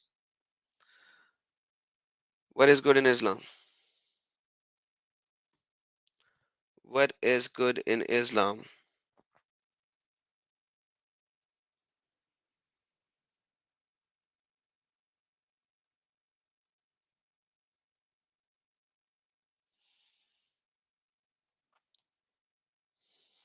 So we can see whatever this guy said, this girl said, is wrong. This girl has literally nothing. This girl knows nothing about Islam. So when she knows nothing about Islam, yet she believes in a pedophile, sex addict, maniac prophet, who allowed killing and raping, who whose religion is incomplete without jihad, who has literally nothing in his religion other than warfare, because warfare is ordained on Muhammad and his followers. This is the Quranic verse that we started from. This pedophile follower, this pedophile prophet follower, who was not able to come up live, and I have given the stream link, yet she thinks she's. Why are you deleting her comment? Please don't delete her comment when she's not blaspheming. As long as she's not blaspheming, let her comment be there. Not a pedo stop line, just let her say that. That's not a problem. We have shown that he was a pedo. We have shown every Muslim can be a pedo. Every single Muslim can be a pedo. Every single Muslim can be a pedo. That's how easy it is. Every single Muslim can be a pedo. So, if Muhammad is a pedo, every Muslim can be a pedo. I've shown it. I've proved it. Quran 65:4 and Quran 33, 33:49. Quran 65:4 and 33:49. Combine both of them. Every single Muslim can be a pedo. Hadiths are clear on Muhammad's marriage of Aisha to be a pedo. And let's assume for the sake of argument, that Aisha at the age of 9 has attained puberty. For the sake of argument, even though none of the hadiths actually says that. None of the hadiths actually says that. Still, Muhammad at the age of 53 fucked, excuse my French, he raped a 9 years old child. If you are really a moral human being and not a follower of a filthy, stupid cult of Muhammad, leave this stupidity. And I know you do not like to be. I know you do not like to. Yet, this is what Islam is. That's the reality. And from the last 15 minutes that I've been saying one thing, give me one good thing about Islam. And imagine in the last 15 minutes, she was not able to give me one good thing about Islam. And that's all what I asked. I asked, give me one good thing about Islam. She was not able to do that. And she's only dancing.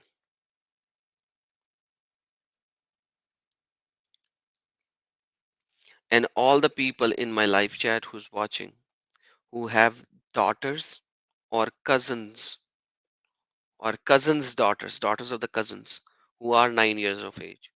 Now look at a 9 years old age child and then look at a guy who's 53.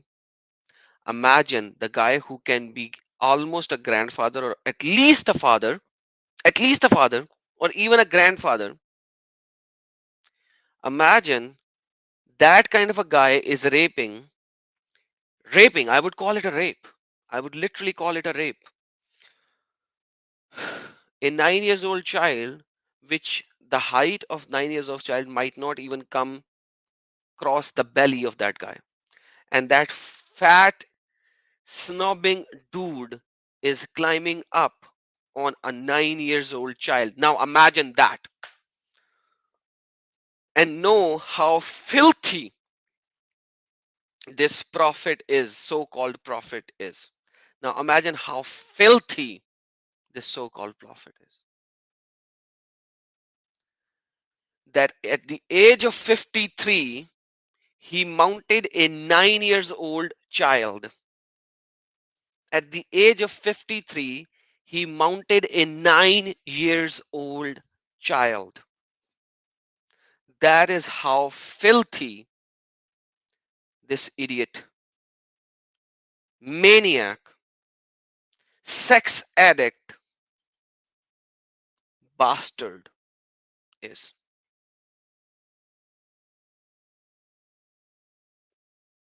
And yes, Ajay Kumar, Ajay Kajur, you should feel sorry for her.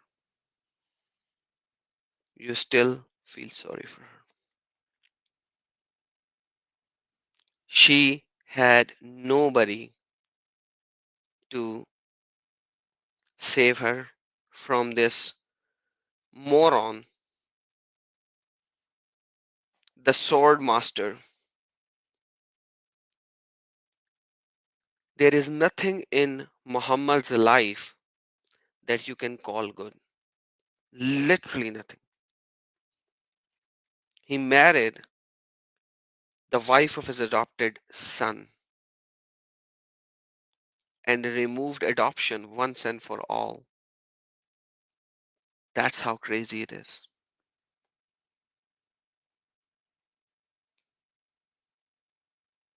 That's how crazy it is.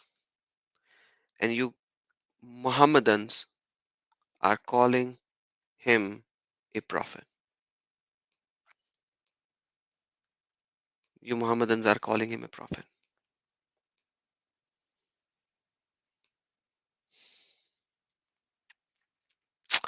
May the Lord have mercy on you. And may you see how idiotic it is. How idiotic it is to follow this stupid, idiotic cult. And the sword, no matter what you say, you have not given any proof. I have engaged with you for over an hour. Literally, I do not engage with people like you for that long, but I just thought maybe you would learn and understand, but you do not want to. And when you give me the hadiths, which I have already shown and showed your lies, and you're still showing, copy pasting your own edited hadith, which is not even there, and I've shown all of these that you sent. It shows how demonic you are, how filthy you are, that you are looking at these things, yet you are regurgitating what is not written there. That's how demonic you are, because you follow this filthy idiot. And when you read the Bible and when you read the accounts of Jesus, you cannot show anything wrong in him. You cannot show anything wrong in him. You know why? You know why? Because he is the truth and the light and the life.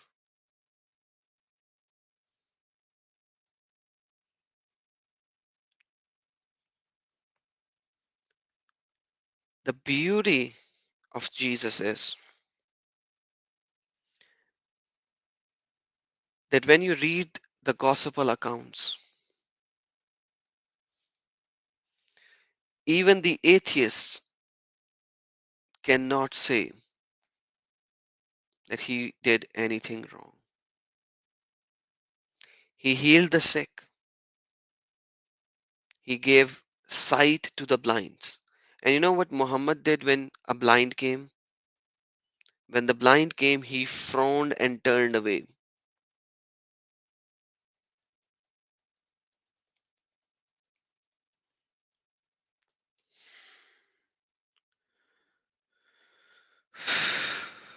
He frowned and turned away. This is what Muhammad did.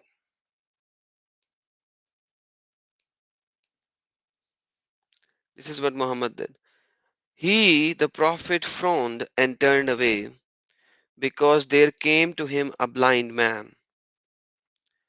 So a blind man came to Muhammad And Muhammad frowned and turned away. Why? Hey, he might not ask him to heal him, because he might have heard from some people that Jesus healed and gave sight to the blind, and I am a false prophet. How will I give him sight? How will I give him sight when I am a false prophet? He will say, you said Jesus is just a prophet, no, nothing more. So if Jesus can give the sight, you can give the sight. Give me the sight. He frowned and turned away. That's what Muhammad is. And when it comes to women, he said, any woman who would like to give me her nafs can give me her nafs. He's like, any woman who would like to give me her nafs. When it comes to getting sex, when it comes to getting sex, the Quran verse revealed, any woman who want to give her nafs to me can give her nafs to me. And then he was so lustful that he went to a garden, and in that garden he saw a beautiful girl, and he said, give herself to me. There is nothing called in marriage. In the Arabic itself, it says, Habi nafsikalihi. Give yourself to me. That's what Quran says as well. Quran chapter number 33. I forgot the verse right now. Any woman who wants to give herself to the Prophet can do that. And then the girl said, I am a Malika. I am a princess. How can a princess give her nafs to an ordinary man? And she is like, eh, chapir, chapat. You stupid, foolish Muhammad. How can a princess give herself to you? That was the time when Muhammad didn't have enough power. Otherwise, he would have just simply taken her. Sex addict maniac. Don't you think if Jesus, who was healing the blind, raising the dead, could have had so many women, any woman that he would have put hand on, she would have given herself to Jesus because of nothing, because like he was healing them, he was raising the dead, he was doing miracles after miracles. You will not find this filth, not even close to it. I do not want to compare, but at the end of the day, we have some filth followers over here.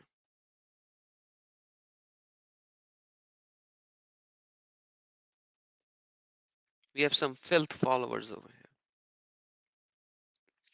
That's the difference between Jesus and this idiot, filthy Muhammad.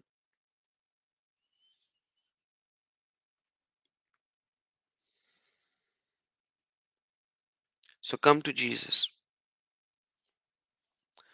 Come to Jesus and leave this filth. There is no heaven with 72 virgins. It's a prostitute house. It's not a heaven, it's a prostitute house. You will be burning in hell, assuming you are going to prostitute house. How can a God be this filthy to arrange a prostitute house in the heaven? How can a God be so filthy, demon possessed, to promise a prostitute house in heaven? That's only the God of Islam, because Allah of Muhammad is the most false God in the history of false gods. In the history of false gods.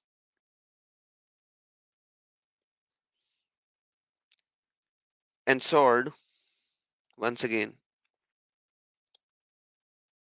you want to go to Bible? Come up live. and we will read whatever verses you would like me to read together. And if you do not want to come up live, then enjoy.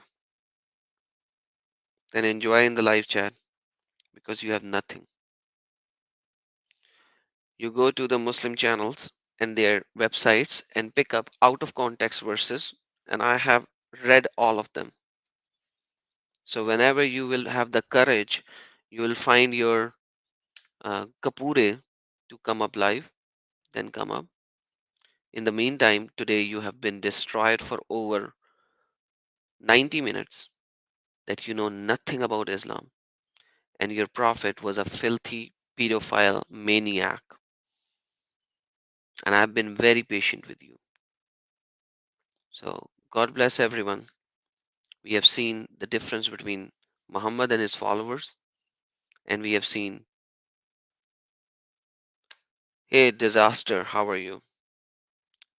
Shalom, peace of Christ. You are very late. Now I'm ending.